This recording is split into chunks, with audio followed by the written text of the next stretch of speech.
西暦1397年秋、軍勢を率いるキール・ムハンマドの胸には燃え盛る野心の炎が揺れていました。香辛料、宝石、絢爛たる織物、そして象牙、脳裏に浮かぶインドの富が彼の野心を焦がします。かつてユーラシアを震撼させたモンゴル帝国でさえ屈服させなかったこの地、それを阻んだのはデリースルタン朝の最盛期に君臨した指導者たちでした。ですがそれも今は昔。1394年以降、デリーでは2人の王が現れ抗争するという前代未聞の光景が繰り広げられていたのです。一方、ピールの手にあるのはティムールが託した無敗の軍団。この軍をもってすれば弱ったインドなど砂の城を崩すよりたやすい。所詮はまさしく彼の予見通りとなりました。領主たちは恐怖に駆られて道を開け、抵抗らしい抵抗もありません。しかしパンジャブ地方に足を踏み入れた瞬間、進撃は止まります。沈黙していたインドの領主がついに結束し牙を向いたのです。ですがピールの軍を真に苦しめたのはもう一つの敵、太陽でした。時期は乾季の終わり、殺意にも似た熱戦が降り注ぎます。爆射の中でも熱風が喉を焼き、肌を容赦なく削っていくのです。やがて乾季が過ぎましたが、今度は雨季が訪れ、大地は底なしの泥濘となります。草を失った馬は次々と倒れ、不衛生な陣営には疫病が疾風のごとく広まりました。兵士たちの瞳から光が消え始め、ティールはようやく悟ります。陣頭にティムールがいてこそティムール軍なのだと。1398年4月、救援を求める使者が到着した時、ティムールは深く息を吐きました。この時、眼下には中国を目指すための大軍団がその進発の時を今や遅しと待っていたのです。日は熟していました。大任帝国を創建した皇武帝朱元璋は老い、その死は目前です。大粛清で人材は枯れ、後継争いは必至。ティムールの待望が今現実のものとなろうとしていたのです。ビールをインドへ派遣したのもあくまでその布石。南方の国境を盤石にし、富をかすめ取り、中国遠征の軍師に当てれば十分だったのです。手のかかる魔王よ。北民省を打ち破った頃からティムールはおのが時間が変わったことを自覚していました。若き日、一日は瞬く間に過ぎても一年は永遠のように感じたものです。ですが今や帝国の雑事が心を苛む一日は耐え難く長いにもかかわらず、一年を振り返れば恐ろしいほど早く過ぎ去っていきます。また時が奪われる。ティムール弱い60に迫り来る死の影と未だ果たせぬ待望。その狭間で覇王の心は暗い淵へと沈み、彼は重くまぶたを閉ざすのでした。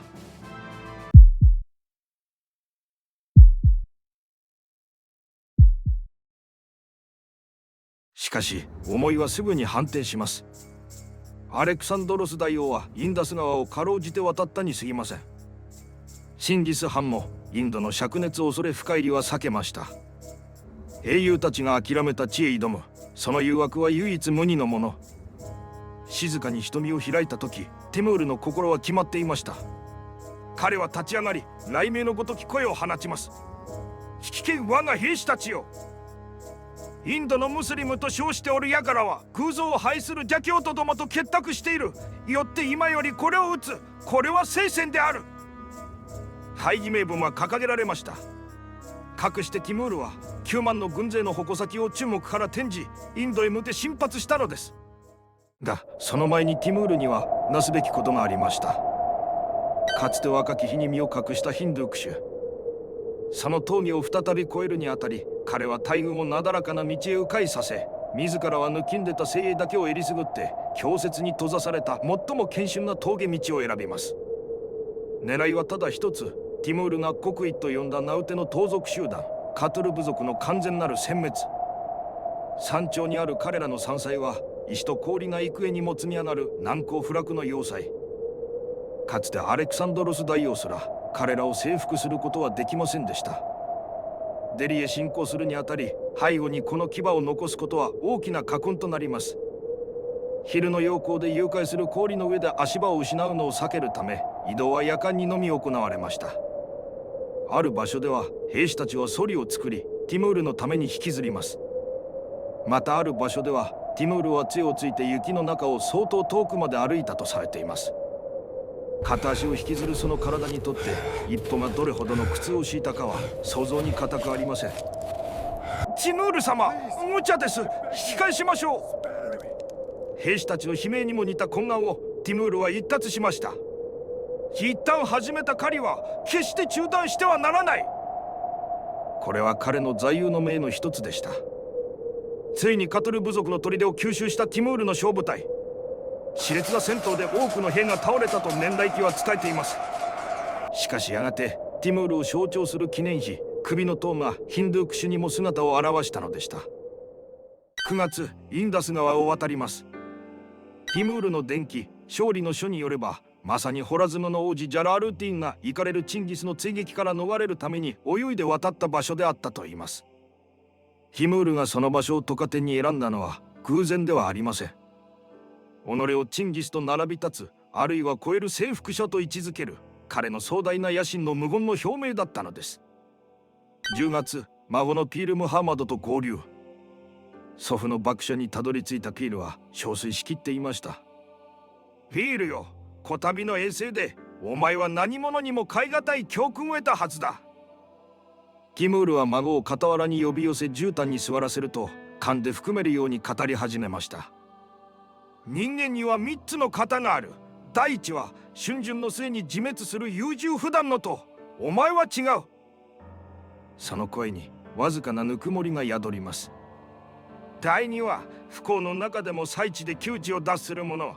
今のお前がそれだ。よくぞしのぎ切った。声もなくうなだれるピールの肩にティムールはそっと手を置きます。そして第三、最も優れしは災いの兆しを遠くに察し万全を期す者。それが今回お前にかけたものだ。ティムールは孫の苦闘をねぎらい、3万頭の軍馬と軍の意欲を指揮する栄誉を与えたのでした。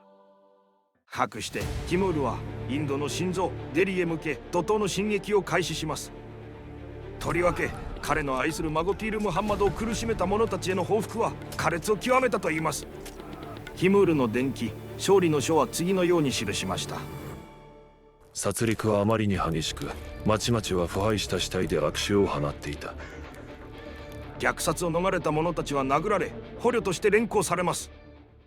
そして12月、デリへの道は完全に制圧され、ティムールはついに目的地の城壁をその眼前に捉えたのでした。高台から眼下の地形を平議し、ティムールは傍らのピールに静かにつぶやきました。さすがにこのデリを力攻めにするは愚策よな。かの大旅行家イブン・バットゥータも半世紀前にこの地を訪れた際にその城郭の異様を次のように賛嘆しています。デリを囲む城壁に被験するものは他にない。実にイスラム世界第一のものだ。その後も歴代スルタンが改修に改修を重ね、まさに魔城の趣を呈していました。内紛で弱体化していたとはいえ、その城壁の中には1万の騎兵、2万から4万の歩兵、そして数百頭の先祖がいました。だがヒムールの唇に冷徹な笑みが浮かびます。過度な自信はしばしば人を滅ぼすものだ。ティムールは高台から手を挙げました。刹那700機の精鋭石膏が放たれます。マバユイエサはたちまちに獲物を引き寄せました。デリー軍は城門を押し開き牙を向きます。その先頭に躍り出たのは武勇を誇る宰相丸。数十頭の先祖を従え自ら打って出たのでした。覇王のくちばしが満足げに歪みました。やはり誘いに乗りおる。ですが同時に彼の鋭い眼差しは足元にくすぶる火種も見逃さなかったのです。デリー軍が出撃した際、ティムール軍が連行していた10万人の捕虜から一斉に歓声が上がりました。解放への期待が彼らの目に危険な光を灯したのです。非武装でも10万人が戦闘中に放棄すれば大きな脅威となるでしょう。決断に一点の瞬順もありませんでした。捕虜をほふれ、そして奴らに見せつけろ。ピールが目を輝かせます。なるほど、それを見れば奴らも城門を開くかもしれませんね。しかし武装していないとはいえ捕虜の数はティムールの全兵士よりも多いのです。そこで軍に同行していたウラマーやシャイフでさえも処刑人として行動することを要求されたといいます。城から見渡せる平原で凄惨な虐殺が始まりました。事が済むとティムールは全軍に撤退を装う移動を命じます。その光景はデリー城内のインド軍の目には次のように映りました。見ろ、臆病者どもめが堅牢な守りを前に攻めあぐね、腹いせに向こうの民を殺して逃げ帰るわ。今こそ追撃の好機、奴らの背を我らが象で踏み潰してくれる。傲慢と憤怒に胸を焼かれた宰相マヌーとスルタン・マフムードは全軍を率いてデリーの城門からなだれてます。その高揚もその油断も全てがティムールの描いた筋書き通りでした。彼らの進む先では死の罠を張り終えたティムール軍が静かに獲物を待ち受けていたのです。かくして12月17日朝、デリー近郊の平原で両軍は激突しました。その凄絶さをティムールの伝記「勝利の書」は次のように記しています。これほど激しい戦いはかつてなかった。シンバルが空気を裂き、太鼓が心臓を打ち、ラッパが時の声を煽る。象の背で叩かれる真鍮の巨鼓、インド兵が打ち鳴らす鐘、無数の雄たけびが混然一体となり、天と地そのものを揺るがす凄まじい不協和音と化した。開戦早々、ティムール軍は鮮やかな軌道を見せ、瞬く間にインド軍左翼を粉砕します。しかし自軍左翼の崩壊を目の当たりにしてもマヌーとスルタン・マフムードに焦りの色はありません。むしろ彼らが待ち望んでいた合図がついに掲げられたのです。その瞬間、大地が明動しました。デリーが誇る最終兵器、鋼鉄をまとった戦象の大隊が密集し、鈍重な巨体で一歩また一歩と前進を開始します。ひるむな、狙うは象使いだ、作戦を忘れるな。怒号とともに矢が飛びました。しかしそれでも象は止まりません。グララーガグララーガ。この怪物は全身が死を運ぶ凶器です。頭部は堅牢な眉で覆われ、2本の太い牙にはタスクソードがきらめいています。背にそびえるハウダーはまさしく移動する城塞。そこに陣取る弓兵と槍兵は容赦なき死の雨を降らせようと身構えているのです。グララーガグララーガ。鋼鉄の津波は今やティムールが出す本陣を飲み込まんと迫ります。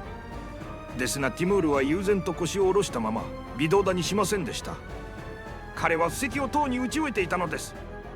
今やそれを披露するのみ。ティムールが最初に用意したものは塹壕と水牛。塹壕は単に象の進撃を阻むための障害物ではありません。その外側に並べた首と足を互いに縛られた幾百頭もの水牛が逃れることのできないようにするもの。踏み潰された哀れな水牛たちが放った強烈な臭気と鳴き声は象の嗅覚と聴覚をかき乱します。グララーガグララーガ。しかしそれでも象は止まりません。頃合いを見てティムールが静かに手を挙げます。すると炎を背負った400頭のラクダが一斉に放たれました。グララーガグララーガ。象は本能的に火を恐れる生き物。炎をまとった未知の獣が狂ったように突撃してくる光景についに巨像は驚愕し向きを変えます。その時カルザグが巨像の足裏に無慈悲に突き刺さりました。ティムール軍の騎兵が退却を装いながらまき散らしていたものです。グララーガグララーガ。象は今や制御不能となりました。デリーの兵士たちは自らが勝利の切り札と信じた巨獣によって次々と踏み潰されていきます。この機をキール・ムハンマドは見逃しません。右翼の先頭に立って突撃を敢行。これが決定打となりインド軍はそう崩れ、デリーに城壁の安全を求めて逃げる彼らは容赦なく切り倒されます。スルタン・マフムードとマルーは南へと逃亡。16世紀のインドシカー・フェリシタはデリーの指導者たちについて軽蔑的に書いています。スルタンとそのアミールたちは抵抗らしい抵抗もせず逃げ去った。その姿はイスラムの恥辱とみなされた。終わってみれば数時間の戦いでした。ティムールはチンギスとアレキサンダーの両方を凌駕し、世界で最も豊かな都市の一つを屈服させたのです。戦いの翌日、ティムールはデリーに入城します。覇王は寛大にも身代金と引き換えに市民の生命を保証します。生き残った100頭余りの巨像は新たな主の前にひれ伏し、服従の方向を轟かせたのでした。この瞬間まで全ては平和のうちに進んでいたのです。降伏は静かに受け入れられ、身代金も定まり、悲劇の兆しは影も形もありませんでした。にもかかわらず、それは始まったのです。ある年代記はデリー兵の裏切りがティムール軍を暴走へ導いたと語ります。また別の資料は、風を逃れようとした商人への処罰が群衆暴動へ転じたと記しています。ですが、真実の引き金が何であったのか、今や歴史の闇に葬られたままです。何世紀にもわたりインドの人々にトラウマを刻んだ惨劇、その直接の原因を誰も断言できません。確かなのはただ一つ。香水が匂い立っていた都は一瞬で死臭漂う地獄と化したという事実です。ティムールの伝記「勝利の書」はその惨状を次のように伝えています。屍の悪臭が充満し、大気は闇のごとく震え、カラスとハゲワシが天空を覆っていた。インドの男たちは定説を守るため、自らの手で妻子を炎に倒した。そして狂人のように突撃したのである。宮廷史家の記すところでは、ティムールはその頃幕舎で宰相と祝宴を催していたため、暴虐の始まりに気づかなかったといいます。彼が事態を察した時には血の本流はもはや静止不能だったとも。ですがこれらの記述はやや疑わしいものがあります。そもそもティムールは厳格な禁止家であり、まして凶楽に正体を失うような男でもありません。何より彼の軍隊の規律は厳しく、公式な許可が下りるまでの略奪は死罪に相当したはず。これを知っていて兵士たちが本当にティムールに逆らう勇気があったでしょうか。いずれにせよティムールの兵士たちはデリーの財宝を自由に手に入れます。金銀は尽きることなく、宝飾品、真珠、宝石、豪奢な衣があふれ、何より獲得すべき人がいました。かくしてデリーは消滅します。年代記は次のように記しました。2ヶ月間、デリーでは鳥市は羽ばたかなかった。後に神の鞭と形容されるティムールの最悪はインド史のページを暗く染めたのです。蹂躙を終えた軍勢は100頭を超える巨像、一流の高将たち、キャラバンでも運びきれぬ莫大な財宝を引き連れ帰路につきました。その途上でも彼らは好機と見れば戦い、どこでもいつでも略奪を繰り返したのです。年が明けた1399年6月、ティムールは1年ぶりのサマルカンドへの凱旋を果たしました。留守中にも新しく築かれた宮殿が覇王の旗艦をたたえるかのごとく陽光を跳ね返しています。ティムールの心には新たな炎が燃えようとしていたのです。しかしその熱は瞬時に凍りつきました。ミーランシャー様のことでお話が。彼女の名はカンザデー。かつてはティムールが最も愛した長子ジャハンギールの妻であり、その創世の後は遊牧の掟に従い弟ミーランシャーに嫁いだ女性でした。死を覚悟し旅人に身をやつし、夫の狂気を告発するためにこの場へたどり着いたのです。ミーランシャーは焦っていました。彼はティムールの三男ですが、長男のジャハンギール、次男のウマル・シャイフが相次いで亡くなったため、ティムールの最年長の息子という立場にありました。実際帝国の西半分の統治を一任され、ティムール帝国内でも重んじられていたのです。しかしミーランシャーは焦っていました。父はジャハンギールの忘れがたみであるムハンマド・スルタンを後継者と見定めている。その考えを変えさせるためには圧倒的な武功が必要だったのです。そこでバグダードを攻め、グルジアを攻めました。結果は惨敗。兵は失われ、威信は地に落ちます。そのようなこと我が耳には一切届いておらぬぞ。カンザでの話を遮りティムールは叫びました。夫は大正までも監視して細心の注意を払い、重臣たちも恐怖に快となりました。ティムールは絶句します。網を張り巡らせているはずの己の帝国で預かり知らぬことが起きている。カンザでの告発は続きます。ミーランシャはやがて酒に溺れました。後世に名を刻むには、父を喜ばせるためには。ティムールを模倣して建築に手を出したこともありました。しかしそれが過去のものに及ばぬと知るや、古のモスクを破壊し始めたのです。ついにはあろうことか古の王たちの遺骸を引きずり出して恥ずかしめたとか。言葉を失ったティムールを深い虚脱感が貫きました。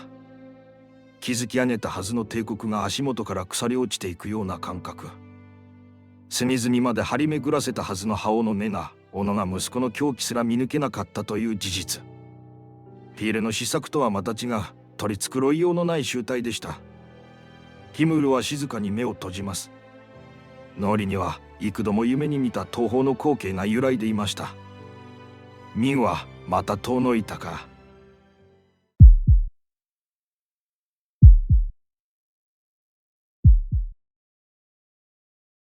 ティムール様。静寂を破ったのは密偵の長であるディナの声でした。カンザレ様の訴えは全て真実でございました。しかし事態はそれにとどまりません。ディナは年を取ったせいか醜く太った体を揺らしながら言葉をつなぎます。ミーランシャー様の乱行は帝国に牙を向く者らの絶好の口実。かつて我らに追い払われた輩が西方へ流れ、復讐の機を伺い、かの者のもとに集い始めております。ティムールはつぶやきました。稲妻か。ディナは新たな宿敵の名を告げます。ぴょい、オスマントルコのスルタンバヤシとかの者ティムールを討つと公言してはばかりませんの。気づくとティムールは夜明けの空を睨みつけていました。東の空からにじむ黎明の光が西に広がる夜の闇を一層深く際立たせています。若造が。ティムールの瞳の奥に静かな闘志の炎が燃え上がります。